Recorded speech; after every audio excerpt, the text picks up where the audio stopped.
are going to see kind of more and more over the course of the next, 3, 5, 10 years as the technology improves and kind of the incidence of shoulder arthritis seems to progress. We're able to have more options to treat things successfully.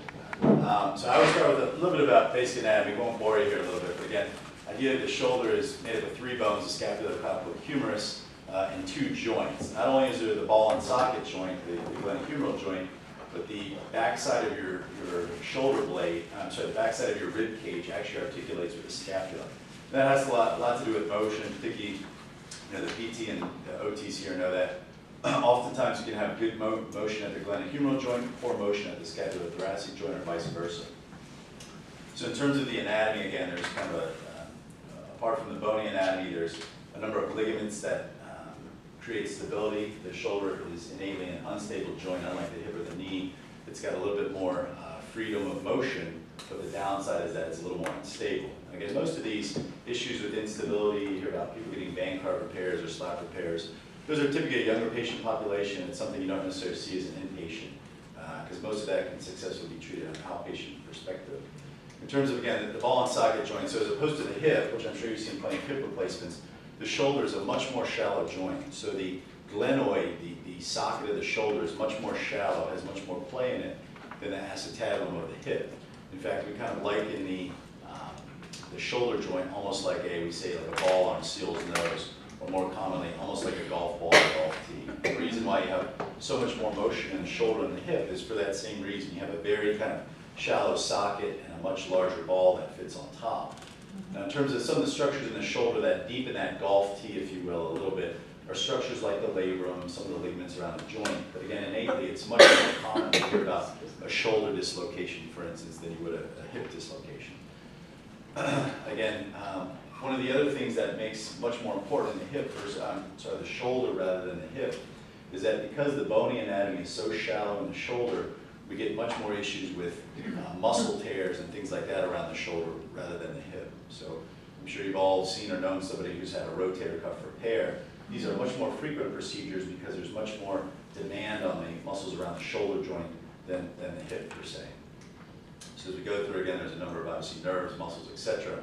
But the big ones to focus on, at least to have a little bit of a background, include the external muscles. These are the ones that in anybody's body are pretty big. That's my bicep. But again, the deltoid, the pec major, the latissimus, these are big muscles in everyone's body, if they're not as big as this guy. But they're ones that much more rarely get injured. So it's rare you hear about someone having, I had to have surgery on my deltoid. Pec major, will sometimes see these big meathead guys that lift a lot of weight. Sometimes they'll have a tear of the pec.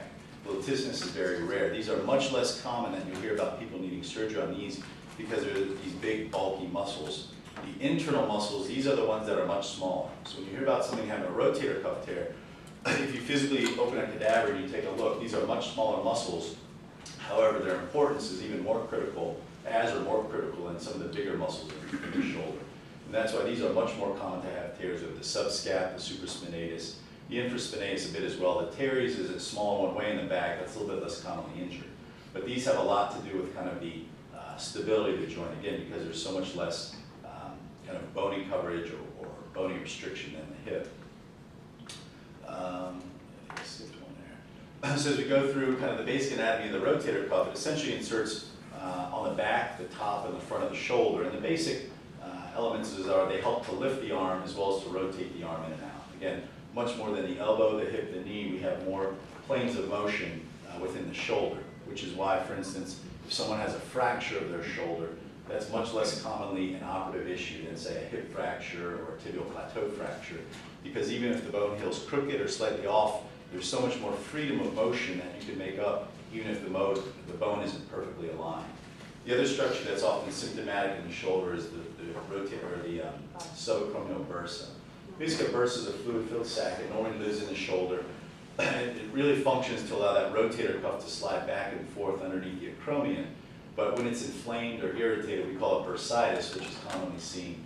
And that can present as something that can be painful, sometimes responds to non-operative measures, occasionally when you have to go in and kind of clean out that bursa and do what's called a subacromial decompression, which is a fairly common outpatient procedure. Again, going one level deeper, so now we're inside of the actual joint itself. is again that structure called the labrum. Again, it's not a large structure, but it does contribute to the stability of the joint. And that's something that, again, we'll see, particularly in the younger patient population, pitchers, quarterbacks, people in collision sports, they'll often have tears of that. And a tear of a labrum can lead to instability where they feel like their shoulder pops out or shifts out. But again, again, getting back to the topic of glenohumeral arthritis, this is kind of less of an issue. Again, it's something that we recognize because it can provide the stability of the shoulder. But again, in terms of people that need shoulder replacements, it doesn't have a whole lot of pathology that we have to address. Again, it's kind of that different, younger, active collision sport athlete that often has to have something done to the labrum. Again, the basic function of the shoulder, obviously, it's the most mobile joint in the body. It basically functions to position your hand in space. Anytime you have that increased mobility, you lose stability, which is why we talk about the rotator cuff muscles, the labrum being such important structures. In particular, it helps to elevate and externally rotate. So the woman on the left, as you see, she has her arm up and out. That is a combination of not only the rotator cuff muscles working, but some of the larger muscles in the joint that we talked about, the deltoid, the pec, also contribute to that rotation as well. So in terms of the actual motion, again, we talked about part of it comes through the glenohumeral joint, and then part of it is actually your shoulder blade rotating on your rib cage. The scapulothoracic, or that shoulder blade rib cage joint, is thought of as a sliding type of joint, whereas the glenohumeral joint, the ball and socket, is a little bit of a sloppy socket. So it rotates, but it also shifts a little bit. And a small amount of shifting the joint is normal, not to the point where it shifts out of socket, but it's not purely, say, as in a hip, one that rotates back and forth. It's got a little bit of extra play to it as well. One of the other functions of the rotator cuff is not only does it help to elevate the arm, but it also helps to kind of center the ball in the socket. We'll touch upon this a little bit later. There's a nice slide that shows that in someone who's got a rotator cuff deficient shoulder, they're a candidate for something called a reverse total shoulder replacement, which is, it's a newer concept, newer technology, but it's something that once you kind of understand why someone needs it or doesn't, it makes much more sense as to who's a candidate for a more traditional or primary shoulder replacement and who's someone that needs that reverse type of prosthesis. Obviously, as an orthopedist, we always go through, in terms of determining if someone's operative or non-operative, we talk about age, arm dominance, how long their symptoms have been going on, whether it's an acute trauma versus something chronic and repetitive. Obviously, if there's a history of tumor, breast cancer, etc. Those are some of the big things we rule out early. We also look to see, okay, where is it located? Is it the upper part of the arm, up by the neck? Is it something potentially emanating from the cervical spine? Does the pain occur at night? For whatever reason, arthritic changes, rotator cuff issues, patients tend to say, oh yeah, as soon as I go to sleep, it's the worst. When it rains or when it snows out, I'm miserable. Not unlike knee arthritis or hip arthritis. The other thing we look for in glenohumeral arthritis is stiffness or loss of motion. Physical examination, we obviously look for things like atrophy, weakness, if it's an isolated spot that causes discomfort. And oftentimes there'll be overlying pathology. So certainly you could have someone with shoulder arthritis who also has a cuff tear, or has calcific tendonitis, has cervical spine symptoms, which we really try to isolate, particularly if we're indicating someone for operative intervention, that we're addressing what seems to be their primary pain generator. There's a few different tests we look at to evaluate strength. We do that preoperatively, postoperatively, things like that, the Neer and Hawkins impingement signs, to look for bursitis. And these are more kind of common general things that we look for. In terms of imaging in our office or in the hospital, the first thing we look for is radiographs. We always start with x-rays. That really helps us to evaluate, are there any arthritic changes, is there joint space narrowing, are there cysts, osteophytes, all those types of things, as we try to kind of narrow down our diagnosis and figure out what exactly is causing the issue. There's a variety of x-rays we look at. Again, we evaluate not only bone stock, but to see if there's some type of abnormal bony wear. Again, we look to see if there's tumors, if there's calcific tendonitis. These are frequently things that can be picked up even on plain radiographs. Various other views are used as well. Again, those are the basic things we see, but in general, most of the time, particularly if we're indicating someone for something operative, the next step is obviously an MRI scan. And much more than regular x-rays, these give us a good look at the soft tissues, namely the rotator cuff, the bursa, the deltoid, the pec, the bicep tendon, which can be a big pain generator in the shoulder as well as the articular cartilage. And then in particular, once we start indicating or start thinking about a shoulder arthroplasty, we also frequently get these to look at the bone stock, just to make sure that someone's got nice, healthy bone that they can support prosthesis. Typically, a standard MRI, particularly in the patient population that's a candidate for either a rotator cuff repair or a shoulder replacement, We don't often include the arthrogram, the dye, unless we're looking for someone like that would potentially have a labral tear. So again, younger athletes, collision sport athletes, typically anyone 40, 45 or under will often give a little bit of contrast because the labrum can frequently be a pain generator. I would tell you that if you look at that older patient population, even those without any type of shoulder pain, it's not uncommon you would see a labral tear. So if someone in their 60s, 70s comes in and says, hey, my primary sent me for an MRI scan and showed a labral tear, I'm freaking out, do I need surgery? Frequently, they don't. And oftentimes, even if they are having pain, it's not due to the labrum. It's a much different, almost a specific set of complaints that they have. Hey, I lost my velocity on my fastball, or yeah, my shoulder's popping out, as opposed to, oh, it hurts at night, or when I reach up to go change a light bulb, it's really making me miserable. That's typically not labral pathology. So oftentimes a standard MRI is fine without the contrast. Some of the other modalities that are used and are being used a little more frequently, particularly as the cost of healthcare is becoming a bigger an issue. Ultrasound is a lot cheaper than MRI. I would say that's very highly technician dependent. Even as better ultrasound scanners are coming out, it really depends a lot on who the tech is. And so that's something we try not necessarily to rely on unless it's someone who truly can't undergo an MRI scan. And then a CT scan is often used, particularly in someone who are looking at potentially pursuing an arthroplasty, because that does give us a much better look, even more so than an MRI, about the bony morphology, how appropriate is their bone stock to hold a glenoid component.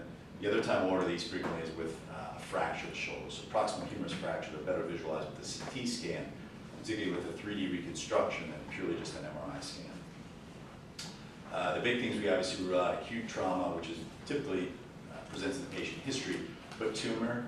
Certainly a couple times a year you get someone who has a history of, say, breast cancer or another primary site, and you often find a lesion, and that's the first and foremost one of the things you have to rule out. Obviously infection, we want to make sure that that's not within our differential. And then referred pain, again, ruling out the stuff coming from the cervical spine, ruling out the cervical rib. There's something called thoracic outlet syndrome that can come from a cervical rib, or if it's referred pain from elsewhere. In terms of glenohumeral arthritis, and I think this is where we'll get a little more specific about arthroplasty, reverse total shoulder arthroplasty, etc. These are a subset of patients that, not unlike hip or knees, will cause this persistent toothache when it rains out, when it snows out, just miserable.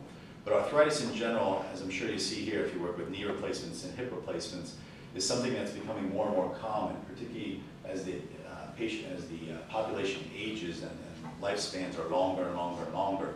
We're seeing increased rates of arthritic changes, not only in the hip and knee, but in the shoulder as well.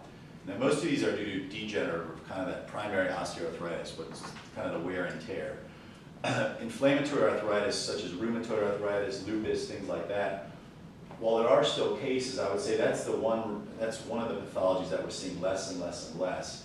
And the thought is that as a lot of these inflammatory arthropathies are being picked up earlier, the drugs are a lot better now than they used to be. The kind of disease modifying, the DMARDs, etc. These agents are incorporated much more frequently and much earlier in the disease process. So I'd say that the rate of advanced end-stage arthritis due to rheumatoid arthritis is much less now than it was even 5 and certainly 10 years ago. And then the last thing, which we'll get into toward the end of the talk, cuff tear arthropathy. Apart from the standard wear and tear, there are people who have, say, a large rotator cuff that goes untreated, whether it's for medical reasons or if they didn't want to receive a surgery, things like that, where over time, having a deficient shoulder with a deficient cuff will actually lead to almost a very predictable type of arthritis. And that's what we'll talk about here toward the end of the talk when we get into, well, why does so-and-so get a reverse shoulder replacement versus a primary replacement? Obviously, shoulder arthritis in particular is far less common than hip or knee arthritis. It's done about 100 times less. Again, I'm not sure how many of you have treated someone who had a patient with a shoulder arthroplasty, but I'm sure it's roughly around that number. It's much less common than hip or knee. However, that being said, the amount of shoulder arthroplasty procedures that are being performed are increasing at a rate anywhere from kind of 8 to 12% a year. As the technology is improving, the indications are expanding. Now, for a lot of times, really bad shoulder fractures will jump right to reverse total shoulder prosthesis. We still aim for conservative treatment, more motion, more strength. Grinding that's asymptomatic or minimally symptomatic, we're much less concerned about. The other difference is that in the shoulder, unlike the hip or the knee, the patient isn't necessarily bearing weight. So I'd say that someone with advanced shoulder arthritis, particularly if it's in their non-operative shoulder, oftentimes would be able to get away without doing anything too aggressively for longer periods of time, versus someone who every step they take, they're loading their hip, their knee, their ankle, etc. It's a lot bigger issue, or issue that manifests itself in terms of intervention a lot sooner than shoulder arthritis. Do we do shots? Absolutely. I don't like to give too many. There's no hard and fast rule about how many you can get. Personally, I don't like to give more than about 3 or 4 a year. I think if you keep blasting that tissue with steroids, it probably slowly leads to a little bit of breakdown. I think someone who comes in 2 or 3 times a year for a small amount of steroid, I think is reasonable, but someone who's coming in every 6 weeks or 8 weeks and wants a shot, we often tend to lead them down a different pathway if they keep coming back again. I think it does lead to some degeneration of the cuff. The good news is that these are some of my happiest patients. I would tell you that a shoulder replacement at 2 weeks is much happier than a rotator cuff in 2 weeks, because their pain is often so bad, the shoulder's so stiff, it's so uncomfortable, that again, much like a hip replacement patient, they're very happy, and they're very happy quickly. So kind of the symptoms, in particular glenohumeral arthritis, yeah, there's pain. Oftentimes it's night pain and weather related. Again, when it's humid outside, when it's damp outside, when it's cold outside, it really manifests itself. Stiffness in particular with glenohumeral arthritis. Someone with a rotator cuff tear isn't necessarily stiff. Someone who has advanced glenohumeral arthritis, once you know what you're looking for, it's very easy to identify the difference between the two. Oftentimes there'll be swelling. As you start to get some breakdown, they'll generate loose bodies. We'll often see them in the bicep tendon sheath, or again, they'll feel clicking, catching, crunching, that crepitus, nighttime pain we talked about. Worse with certain activities. Oh yeah, if I go, golf 18 holes, I'm miserable by the end of it. And decreased function. Yeah, I can't even lift up to put deodorant on, or I go to change a light bulb and I need someone to help me with that. I go to take a coffee cup out of the cupboard, I have to use my other hand. These are something that, again, once you kind of know what you're looking for, it's very obvious. Even before you take an x-ray, who likely has some glenohumeral arthritis. Things in general, and there's always exceptions, age typically older than 50. Again, not unlike hip or knee arthritis. Most of the time, particularly if it's osteo, kind of wear and tear arthritis, it's usually over 50. Although that being said, I had a kid Friday here who was here Friday night. He was 24, had terrible, terrible arthritis. He had a couple bad injuries when he was in his teens, and so despite what we tried, he unfortunately did have to proceed with an arthroplasty option. Inconsistent with arthritis. A younger patient, if they come in, they have absolutely normal range of motion, or fairly close to normal range of motion. It's typically not arthritic changes, or at least not any type of advanced arthritic changes. Again, if their x-rays look normal, obviously that's one of the things we look into other causes. Rotator cuff issues, calcific tendonitis issues, that kind of thing. Again, the majority of it's no specific cause. The wear and tear breaks down. Oh, my mother had shoulder problems, my dad had shoulder problems, but there's no specific set cause that resonates as to why this person has arthritis in that shoulder. Now, secondary causes, I would tell you, proximal humerus fractures. The minute you break that shoulder, it's a different type of shoulder. Depending on the break, that can certainly lead to arthritic changes, whether they get surgery or not. Instability, so if you have someone that says, God, I used to dislocate my shoulder, when I was in my college years, I didn't really do anything about it, I kind of lived with it, I learned how to pop it back in place myself. Over time, that's a frequent thing we hear. Over time, every time that shoulder pops out of a joint, you're potentially shearing off cartilage. Much the same way in someone who has an ACL tear that doesn't get addressed, they'll often end up with early arthritis because it's, again, a sloppy joint. That joint that's sliding in and out has the potential to slowly and steadily shear away cartilage. And surgical intervention. Surgery gone wrong, a complication of surgery, if too much heat or thermal necrosis can occur, that can lead to cartilage breakdown. For a while, if you watch TV late, you'll see lawyers who advertise indwelling pain pump. They've shown that potentially could have caused arthritis. A little bit different than the type of blocks we use now. They actually used to leave a catheter in the joint, and having that continuous infusion of Marcaine or Ropivacaine, I forgot what they used, they showed potentially led to chondrolysis or breakdown of the cells. So that's something that, unfortunately, like I said, a guy who I treated recently had that issue happen when he was younger. That thing's fortunately fallen out of favor, but like I said, if you ever watch TV late night, you're almost guaranteed to see one of those. And then atraumatic, much like the hip osteonecrosis, where you have breakdown of the bone just below the cartilage. We'll see chronic alcoholics, if someone's been on lifetime steroids, they'll start to have some damage to that bone. Same thing that happens in the hip, we'll see in the shoulder. And then obviously developmental or metallic abnormalities. If someone's born, for whatever, with a dysplastic shoulder, if the geometry of the proximal shoulder, for whatever reason, is abnormal, that can lead to earlier breakdown. In terms of our exam, sure, the easiest thing you see is pain, but I'd say more so the stiffness that you'll see. And again, it's something that if you look for, this guy here on his left shoulder, you can see not only in the plane of forward flexion, but with the arm out to the side, external rotation, there's a marked difference between the two. I would tell you, someone who's got a partial cuff tear, or even a full rotator cuff tear, it's very different between what we can do when we passively move them and what they can do. If someone falls and say has a full thickness cuff tear, if they're laying on the table, I can still take the arm and move it. Granted, it's uncomfortable, but move it wherever we want to. And someone that has advanced shoulder arthritis, whether I jump on their arm or not, their shoulder's not going to move past a certain point. Like I said, this is the most easily identifiable, and when you're looking for it, it really jumps out at you when you're seeing a patient who has this advanced arthritis. Again, the stiffness. And they'll notice this day-to-day stuff. Yeah, when I go up to the ATM and I try to reach out my passenger side window, I can't. I have to get out of the car. I have to reach across my body with my other arm. Extreme range of motion. Again, they frequently keep it tucked close to their belly. It often hurts when they externally rotate. So because of that, they often hold their shoulder up against their hand or their elbow up against their waist. What happens is not only do they get arthritic changes, but then when they go to move the shoulder, they're incredibly stiff. These people often have posterior capsular tightness. Not only that, is on x-ray, we'll actually see where they wear down preferentially the back part of the socket. So the back part of the glenoid is what wears, kind of a classic sign of primary glenohumeral arthritis. And again, a lot has to do with they won't necessarily move their arm out of that comfortable position unless they really have to. Radiographically, we talked about there's a number of views we take. This is essentially normal shoulder. What we're really evaluating is that joint between the glenoid and the humerus. This is kind of a nice normal humerus. There's no bone spurs down here. There's still some space between the two. On x-ray, what you're seeing as kind of space, if you will, is actually cartilage. So you have the bony structures that show up on x-ray, the cartilage in between, the bony structure on the other side of the joint. And someone who has advanced arthritis, you can start to see there's a real change. There's almost complete obliteration of joint space here. It almost becomes a little hard to tell which side is the ball, which side is the socket. I see bone spurs that formed all over the shoulder. So in someone like this, again, this is not a rotator cuff issue. This patient's problem is that he literally has no space between the two. And you can imagine as those two bones get closer and closer together, as that capsule becomes stiffer and tighter, when they go to range their shoulder, it's going to be very uncomfortable, even if you're really yanking on them. This is not a frozen shoulder issue. This is an issue of they are bone on bone and there's no space left in between. Again, kind of the classic osteoarthritic changes that we see, we talked about obliteration of joint space, bone spurs to the bottom of the joint. On CT scan, again, we'll see kind of the back part of the glenoid being worn out. Again, these are on the humeral head. We see some large spurs. Rheumatoid arthritis, again, a little less common today. It's kind of a subtle finding, but it's a little bit different type of joint pattern or joint wear that we see.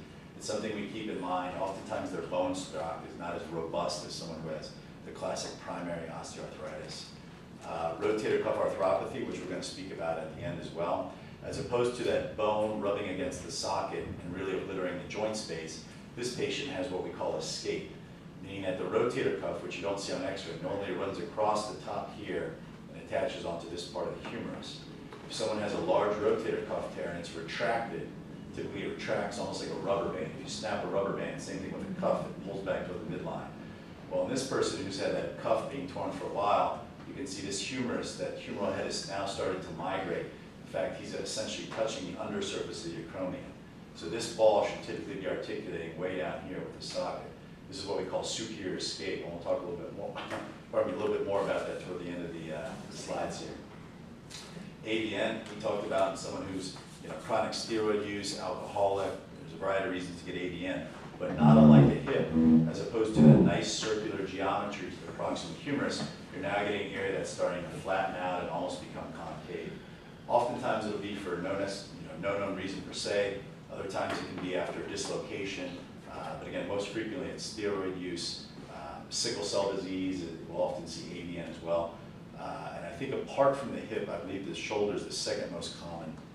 I believe that's correct. The second most common area that we'll see those types of changes. Hip's still much more common than the shoulder, though. That sometimes if we pick it up early, not unlike a hip, we'll see a little bit of avascularity to the humeral head.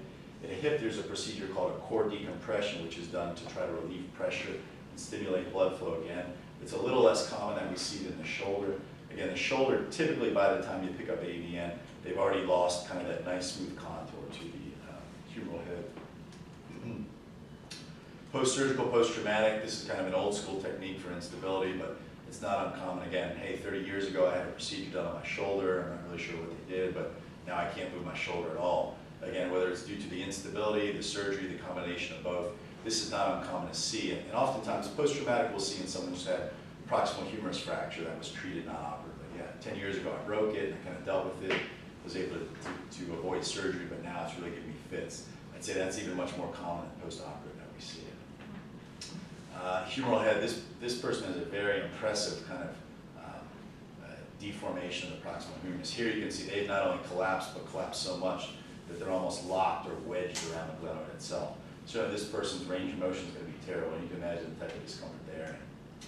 Chronic non-union, so again, someone who did have a proximal humerus surgery, who had, did have a proximal humerus fracture at surgery, if for whatever reason that fixation fails, we say we don't really fix these like this anymore, but certainly that can lead to obviously pain and discomfort in the shoulder and obviously loss of function. Again, typically, because it's a non-weight-bearing joint, I'd say that we're often able to successfully treat these without surgery, at least initially. Again, unlike the hip or the knee, where every time you step or sit or squat, it's painful. With the shoulder, particularly in a non-dominant arm, oftentimes people do well with the anti-inflammatories, resting, obviously physical therapy. You want them to maintain as much motion and strength as possible, but at a certain point that gets maximized, and it's once the patient starts to plateau, that's when we really have the discussion. Okay, are you happy with your level of functioning? Is this something that's really kind of making you miserable, or is it something where if you take some ibuprofen and kind of work on your strength, you're able to work through? Therapy, the biggest things are maintaining motion, passive stretching, pulleys, manual manipulation as well. And again, I'd say a fair amount of patients do well without anything done surgically. A lot of that also, though, has to do with kind of the activities they enjoy. Someone who's an accountant is going to be much different than someone that's a heavy laborer. Someone who goes out and likes to play golf is going to probably put that shoulder through a fair amount of wear and tear, particularly if someone who golfs 2 or 3 times a week. Typically at 6 weeks, I bring them back and see how they're doing with therapy, with anti-inflammatories. Sometimes we'll modify their medications, and then again, it's not infrequent to give them a glenohumeral injection. I don't like to do it too frequently, but I think 1 or 2 shots a year is pretty reasonable. Cortisone, we'll give it often into the joint. Sometimes we'll give it close to that bursa in the subacromial space as well. And then for those that fail that, then we have to start talking about surgical options. And I think this is, as opposed to the hip, the technology in the shoulder is getting better and better and better to the point where it's slowly and steadily catching up to some of the technology in terms of hip replacement, hip resurfacing, things like that. Kind of the first step, particularly if it's a young patient or someone that you're really trying to keep their native bone, their native joint as much as you can, is we talk about arthroscopically debriding the joint. Now, obviously in arthroscopy, right, 2 or 3 poke holes, it's a quicker recovery. The typical symptom, the things we address will be the capsule, which again, I told you gets very inflamed, irritated. It can be very stiff, so oftentimes we do what's called a partial capsulectomy. We actually literally clean out some of that tissue. Obviously, we'll go after, do a decompression, take off some bone spurs. If their bicep tendon really looks like it's inflamed, that can actually be a very big generator in the shoulder itself. A bicep tenodesis is something that's certainly quite reasonable. And sometimes we'll actually go after those little spurs if they're in a place that's amenable to kind of being cleaned up or taken off. And that'll work in someone who's got mild arthritis or a younger patient. I would say in someone who's really bone on bone and has some of the x-rays that I showed you earlier, that's usually a step that we skip if it's gotten to that point. The next step, a hemiarthroplasty. Again, I'd say it's done less commonly in the shoulder. This was really a modality that was common, I'd say even 10 or 15 years ago when some of the total shoulder technology was still really lagging behind. As a hemiarthroplasty, we're essentially replacing half of the joint. This is someone who, again, kind of the young guy did the other day. We do this with the sense that, okay, he's going to need something done, much like a hip joint kind of quote, wears out, 20 years, etc. A shoulder will wear out as well. So if you have a real young patient, you really try to do as minimal as you can. So I would say in most patients with glenohumeral arthritis, this is a less commonly utilized option.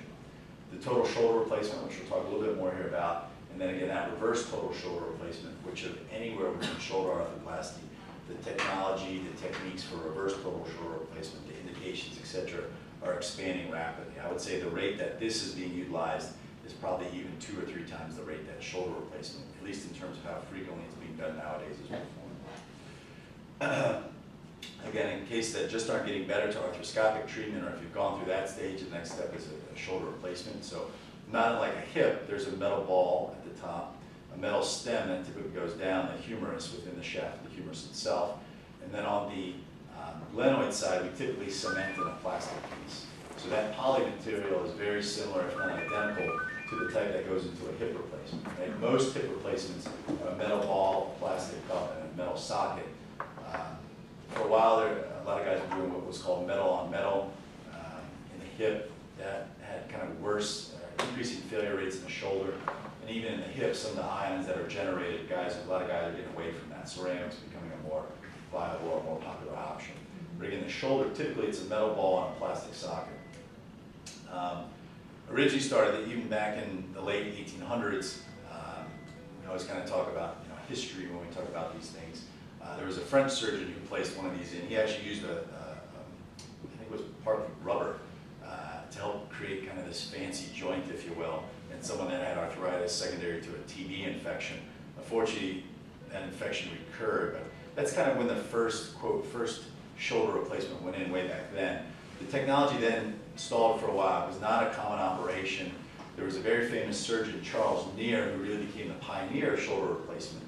And even in the I think it was the early 50s, he began doing shoulder replacements for people with terrible proximal humerus fractures, where the bone was just so thin that it wasn't amenable to being fixed with cerclage wires or screws or plates, things like that. Then that indication expanded to the point where for arthritic changes, he would start to do that. Again, in the 60s, 70s, 80s, rheumatoid arthritis was much more common, at least the orthopedic manifestations were much more common than we see nowadays. But at the time, there was kind of 3 sizes, if you will, essentially a small, a medium, a large, which not unlike hip replacement was the same way back when that started. There was kind of 1 or 2 common sizes that regardless of whether you were a 120-pound female or a 300-pound guy, you were getting small, medium, or large. But one of the biggest changes we've seen, much like hips, is that things have become much more modular, and we'll talk about that in a sec. Again, the number of replacements that you'll see is only going to increase. Again, the aging patient population, the improvements in technology, the expanding indications, you're going to see more and more of these procedures done. And a little bit unlike the shoulder and knee, typically most of these go home the same, typically the next morning. If it's a young, healthy patient, maybe you're doing a partial, some of those could potentially go home the same day. Usually I like to keep one night just to make sure the pain control, blood count, things like that are okay. I would tell you, unlike a hip or knee, much less blood is lost in the shoulder, particularly with the advent of these intrascalene catheters. Pain is much better tolerated, particularly in the early postoperative period, again, based on the patient. So these typically do well enough where the majority of them should be able to go home the next morning. Again, it's a much smaller percentage than the hip and the knee arthroplasties, 2 or 3% of all arthroplasties that are done. I think elbows maybe a little bit less than shoulder, and ankles probably somewhere around that range, but by far still the most common are hip and knee replacements. Now in terms of when someone gets a replacement, there are different kind of quote replacements themselves. There's something as minimally invasive as what you're seeing here, which is a resurfacing. So I don't know if you've had any patients that have had a hip resurfacing, but the idea is that in a younger patient who you're afraid that 15, 20, 25 years down the road you're going to have to go back in, not unlike the hip, the idea is to preserve as much bone stock as possible so that when you go back, or the next guy goes back, he's got a little bit more native bone, native anatomy to work with. And so these are something that are becoming slowly popular in the shoulder. I would say, again, the technology and the fixation of those is not quite where it's at for, say, a hip resurfacing, but it's certainly an option, again, particularly in a younger patient who's got 40, 50, 60, 70 years ahead of them. You kind of have to be careful about how aggressive you get with that first procedure. And people that have that large rotator cuff tear, for a while these are called cuff tear arthropathy heads. Basically, it was almost like a resurfacing, but a much larger head. Again, I showed you the x-ray briefly where that patient has a large rotator cuff tear and that humeral head is escaping, meaning that it's almost coming up and touching the acromion. What they would make are these real large heads that almost had this kind of extension, if you will. And this was such that this part of the prosthesis would articulate with the undersurface of the acromion. This would start to articulate with the socket. I would say the outcomes with these were very plus minus. These are becoming much less popular today. Really the only indication you'll see that done frequently is if someone, for instance, has a large cuff tear arthropathy and for whatever reason their glenoid won't maintain a reverse type prosthesis, then that's kind of the indication today for a CTA head. The total is what you're seeing on the right. Again, the plastic socket that's cemented into the glenoid, the metal stem that goes down the shaft, and then the metal ball on top. I would say that the one trend we're seeing today in terms of companies and what they're coming out with is, again, not unlike hips 5 or 10 years ago, the metal stems are getting shorter and shorter and shorter, with the idea that if you can preserve as much of the patient's native bone stock, that's a good thing, particularly if it's someone who down the road is going to need a secondary or a tertiary procedure done. And then the reverse, which is kind of this fancy guy down here, we'll talk about that. It truly is reverse in the sense that as opposed to the ball being on the side of where the previous humeral head was, we've now switched the ball such that it locks into or locks onto the glenoid itself. On what was previously the ball side, you now have a plastic cup that swings around, if you will, the metal ball. And again, we'll go over kind of why is someone a candidate for one versus the other here in a second. Again, younger patients resurfacing potentially. The problem in young guys, particularly if they're heavy laborers, is that this prosthesis can sometimes loosen. A lot of technology is now being focused on the back side of this prosthesis to have or encourage more bony ingrowth. Some of the stems now are a little bit more advanced where they can allow channels for bone to grow in and through the prosthesis so that this won't loosen. Again, the arthroplasty, less common we'll see nowadays, particularly for proximal humerus fracture. This is sometimes something that we'll see, but again, the indications are becoming smaller and smaller and smaller, particularly as the technology, particularly with reverse total shoulder replacements, is really progressing and progressing fairly rapidly. Occasionally we'll do this if someone has that osteonecrosis or that collapse of bone. If truly the cartilage on the socket side looks like it's in great shape, yeah, those would potentially be an indication to do a hemiarthroplasty or basically a half shoulder replacement. Proximal humerus fracture, again, technically that's still kind of the gold standard for these if they're unreconstructable, but again, I would say that's something that, particularly in the hospital, you're probably going to see more and more patients after a proximal humerus fracture coming up from the OR with a reverse total shoulder replacement as opposed to